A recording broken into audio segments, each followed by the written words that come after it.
धनशक्ती आणि जनशक्ती अशा प्रकारच्या रणांगणामध्ये आम्ही उतरलेलो आहे. 10 वर्षात एकही व्यक्ती इथे फिरकलेल्या ठेकेदारांकडून त्यांना आमिष दिली जात आहेत. नमस्कार, मी अमृता प्रयाग शिंदे, उद्धव बाळासाहेब ठाकरे पक्षातून 23 ची उमेदवार आहे. माझ्यासोबत आमच्या पॅनल मधून सिद्धेश शिर्के हे प्रभाग ब मधून माझ्यासोबत असणार आहेत. 10 वर्षात एकही व्यक्ती इथे फिरकलेला नाहीये. प्रत्येक ठिकठिकाणी गटारे जी आहेत ती तुंबलेली आहेत. नागरिकांना त्याचा त्रास होतोय.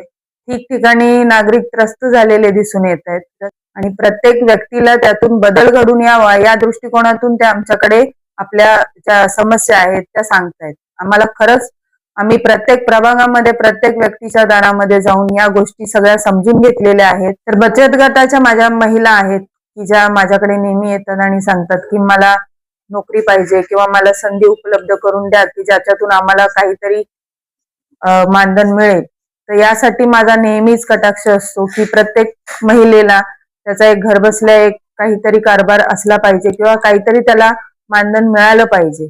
त्यासाठी माझा नेहमी खटाटोप असतो. लोनचे जे प्रकार आहेत किंवा लोन आमच्या बचत गटातून आहे ते दिलं जाते आणि त्याचप्रमाणे महिलांना काही संध्या उपलब्धही करून दिलेल्या आहेत. महिलांसाठी अजूनही काही संध्या उपलब्ध करून देण्याची माझी इच्छा आहे आणि त्यासाठीच आम्ही 0% राजकारण आणि 100% समाजकारण हा दृष्टिकोन आम्ही समोर ठेवून या रणांगणामध्ये उतरलो आहोत. एकंदरीत समोर धनशक्ती आणि जनशक्ती अशा प्रकारच्या रणांगणामध्ये आम्ही उतरलेलो आहोत आणि त्यासाठी आम्ही पुरेपूर तयारी केलेली आहे. प्रतिसादही भरपूर मिळालेला आहे. महिलांचा मेन आम्हाला प्रतिसाद मिळालेला आहे. प्रत्येक घरोघरी आम्ही जातोय. प्रत्येक घरोघरी जाऊन त्यांच्या समस्या आम्ही समजून घेतोय. मी एक स्वतः शिक्षिका असल्यामुळे महिलांना किंवा मुलींना ज्या शिक्षणाच्या बाबतीत काही अडथळे आहेत तर ते यापूर्वी मी कोरोनाच्या पिरियडमध्ये माझ्याकडे काही मुलं शिकायला यायचे तर त्यांना विनाशुल्क मी त्यांचे क्लासेसही घेतलेले आहेत. त्यांच्याकडून एकही रुपया न घेता त्यांना शिकवलेला आहे. एकंदरीत आम्ही जो मधल्या प्रभागामध्ये आम्ही फिरताना बघितलं की अक्षरशः तिथे एवढी परिस्थिती खराब होती की तिथे चालण्यासाठी रस्ताही नव्हता आणि त्या पायवाटेतून गटारं होती मध्येच, कारण माणूस पडू शकतो त्या गटारामध्ये. लाईटच्या व्यवस्था नाहीये, तिथे पाण्याच्या व्यवस्था नाहीये.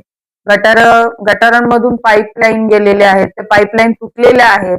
या गटारांमुळे त्यांना म्हणजे भरपूर प्रमाणात त्रास होतो हे दिसून आलं की प्रत्येक व्यक्ती हा तिथला त्रासलेला दिसला. गटारा रस्ते जे बांधले जात आहेत ठेकेदारांकडून त्यांना आमिष दिली जात आहेत, पण हे काम व्यवस्थित त्याप्रमाणे होत नाहीये. तर यातून त्यांना मुक्त करण्यासाठी आणि एक वेगळा एक सुजान असा रस्ता किंवा एक छानपैकी एक त्यांना एक सुव्यवस्थित त्यांना वस्ती देणं हे आमच्याकडे या पुढचा आमचा टप्पा असणार आहे. वालधुनी नदी आमच्या शेजारी वाहते. ती आता नदी न राहता तिथे आपण बघू शकतो की पूर्णपणे हा नाला झालेला आहे.